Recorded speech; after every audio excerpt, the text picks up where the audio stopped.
प्रधानमंत्री नरेंद्र मोदी ने मध्य प्रदेश में 17,000 करोड़ रुपए की कई विकास परियोजनाओं का लोकार्पण और शिलान्यास किया। चालू वित्त वर्ष की तीसरी तिमाही में देश की आर्थिक वृद्धि दर 8.4% दर्ज की गई। प्रधानमंत्री ने भारतीय अर्थव्यवस्था की मजबूती की सराहना की। सरकार ने 1 करोड़ घरों में छत पर सौर ऊर्जा प्रणाली स्थापित करने के लिए पीएम सूर्य घर मुफ्त बिजली योजना को मंजूरी दी। इंटरनेशनल बिग कैट अलायंस की स्थापना को भी स्वीकृति दी। केंद्र ने 3 सेमीकंडक्टर इकाइयां स्थापित करने की मंजूरी दी। इनका निर्माण कार्य अगले 100 दिन में शुरू हो जाएगा। भारत और दक्षिण अफ्रीका ने विश्व व्यापार संगठन के मंत्रिस्तरीय सम्मेलन में चीन के नेतृत्व वाले प्रस्ताव को रोका और बेंगलुरू में महिला प्रीमियर क्रिकेट लीग में रॉयल चैलेंजर्स बैंगलोर और दिल्ली कैपिटल्स के बीच मैच जारी।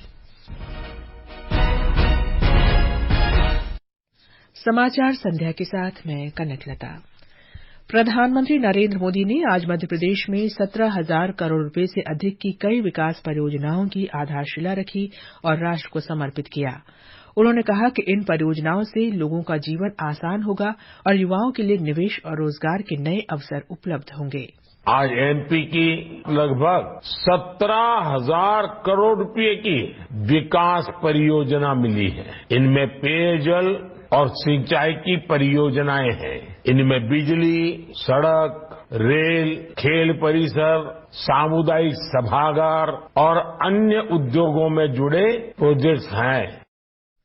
प्रधानमंत्री ने कहा कि मोदी की गारंटी का जनता में विश्वास बढ़ता जा रहा है।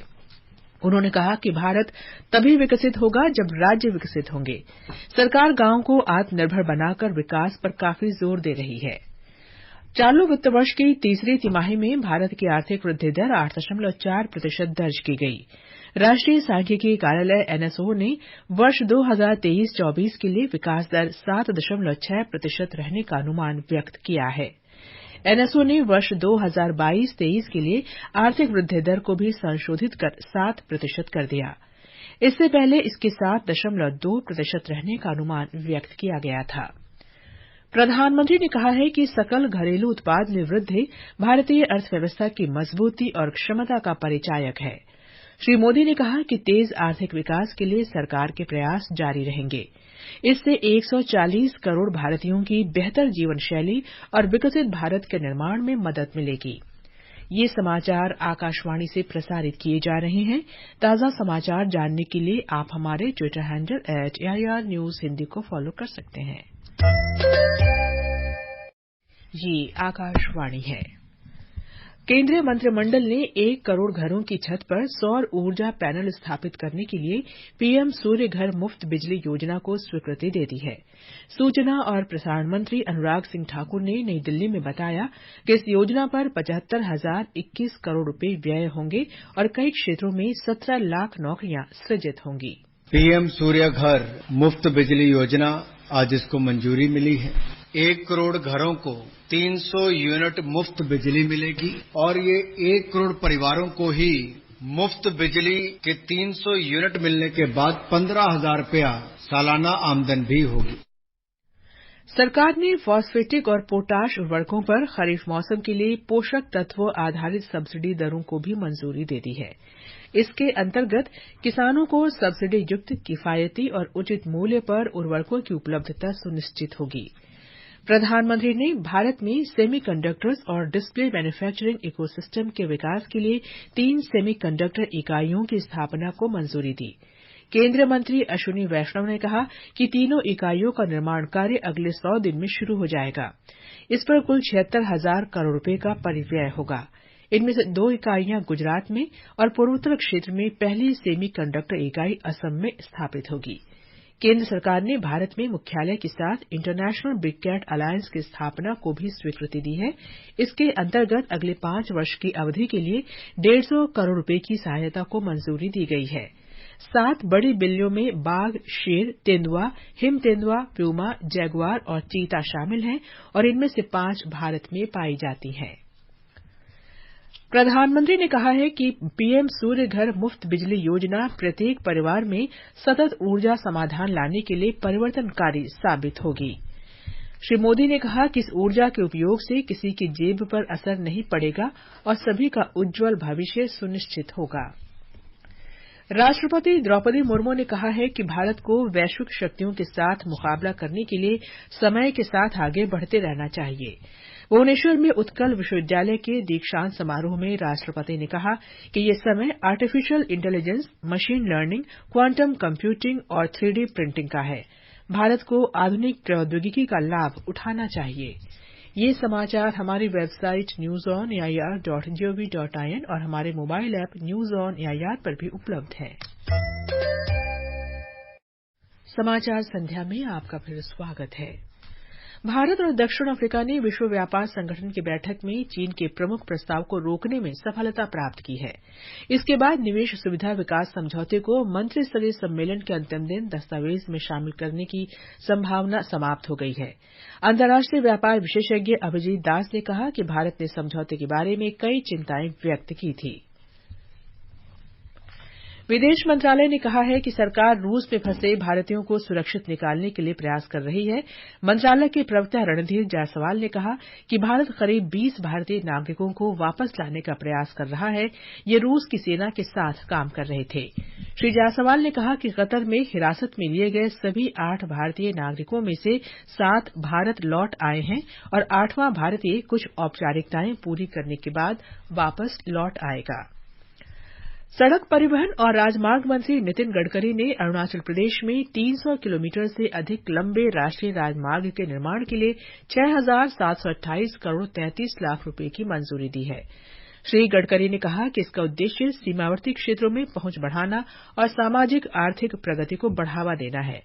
फ्रंटियर हाईवे निर्माण से अवैध घुसपैठ पर अंकुश लगेगा। कोयला मंत्री प्रहलाद जोशी ने आज नई दिल्ली में कोयला लॉजिस्टिक योजना और नीति का शुभारंभ किया। इसका उद्देश्य कोयले के आयात पर निर्भरता कम करके वित्त वर्ष 2030 तक कोयला क्षेत्र में मांग और आपूर्ति को संतुलित करना है। उन्होंने कहा कि चालू वित्त वर्ष में 1 अरब टन कोयले का उत्पादन किया जाएगा।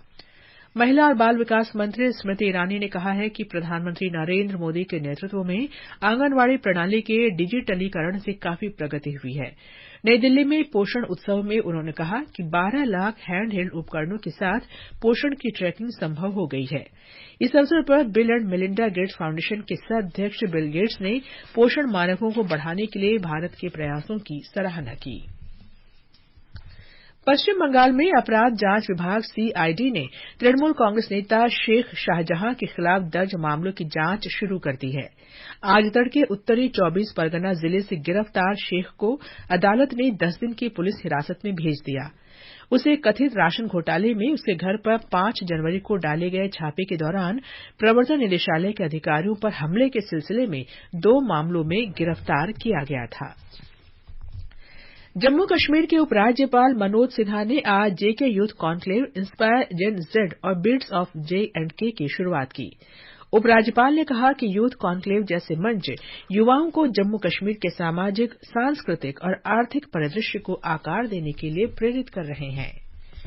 चुनावों में युवाओं की भागीदारी सुनिश्चित करने के लिए देशभर के विभिन्न उच्च शिक्षण संस्थानों में एक व्यापक मतदाता जागरूकता अभियान मेरा पहला वोट देश के लिए का आयोजन किया जा रहा है। भारतीय प्रौद्योगिकी संस्थान आईआईटी दिल्ली के निदेशक प्रोफेसर रंगन बैनर्जी ने आकाशवाणी से कहा कि आईआईटी दिल्ली राष्ट्रीय सेवा योजना के माध्यम से इस अभियान में सक्रिय रूप से भाग ले रहा है। We are young students, first year, second year, बहुत सारे स्टूडेंट्स पहले बार वोट करेंगे। एनएसएस के जो छात्र छात्रा हैं, we will be actually talking about the role of young people in creating the nation through the vote. And this is publicity campaign, discussion campaign, the importance of young people in bringing about change, in looking at selecting their own representative, voting and playing a role in building a new India. प्रधानमंत्री कल और शनिवार को झारखंड, पश्चिम बंगाल और बिहार के दौरे पर रहेंगे। श्री मोदी कल सुबह झारखंड में 35,700 करोड़ रुपए की कई विकास परियोजनाओं का लोकार्पण और शिलान्यास करेंगे। श्री मोदी दोपहर में पश्चिम बंगाल के हुबली में आरामबाग में 7,200 करोड़ रुपए की विभिन्न विकास परियोजनाओं का लोकार्पण और शिलान्यास करेंगे। प्रधानमंत्री शनिवार को पश्चिम बंगाल के नादिया जिले और बिहार के औरंगाबाद तथा बेगूसराय में कई परियोजनाओं की आधारशिला रखेंगे और लोकार्पण करेंगे। महिला प्रीमियर लीग क्रिकेट प्रतियोगिता में बेंगलुरू में रॉयल चैलेंजर्स बैंगलोर का सामना दिल्ली कैपिटल्स से हो रहा है। ताजा समाचार मिलने तक दिल्ली ने 17वें ओवर में 5 विकेट पर 172 रन बना लिए हैं। एल राहुल चोट के कारण धर्मशाला में इंग्लैंड के खिलाफ 5वें और अंतिम टेस्ट में नहीं खेलेंगे। उनकी जगह टीम में तेज गेंदबाज जसप्रीत बुमराह वापसी करेंगे। अंत में मुख्य समाचार एक बार फिर। प्रधानमंत्री नरेंद्र मोदी ने मध्य प्रदेश में 17,000 करोड़ रुपए की कई विकास परियोजनाओं का लोकार्पण और शिलान्यास किया। चालू वित्त वर्ष की तीसरी तिमाही में देश की आर्थिक वृद्धि दर 8.4% दर्ज की गई। प्रधानमंत्री ने भारतीय अर्थव्यवस्था की मजबूती की सराहना की। सरकार ने 1 करोड़ घरों में छत पर सौर ऊर्जा प्रणाली स्थापित करने के लिए पीएम सूर्य घर मुफ्त बिजली योजना को मंजूरी दी। इंटरनेशनल बिग कैट अलायंस की स्थापना को भी स्वीकृति दी। केंद्र ने 3 सेमीकंडक्टर इकाइयां स्थापित करने की मंजूरी दी। इनका निर्माण कार्य अगले 100 दिन में शुरू हो जाएगा। भारत और दक्षिण अफ्रीका ने विश्व व्यापार संगठन के मंत्री स्तरीय सम्मेलन में चीन के नेतृत्व वाले प्रस्ताव को रोका। और बेंगलुरू में महिला प्रीमियर क्रिकेट लीग में रॉयल चैलेंजर्स बैंगलोर और दिल्ली कैपिटल्स के बीच मैच जारी। इसके साथ ही समाचार संध्या का ये अंक समाप्त हुआ। नमस्कार।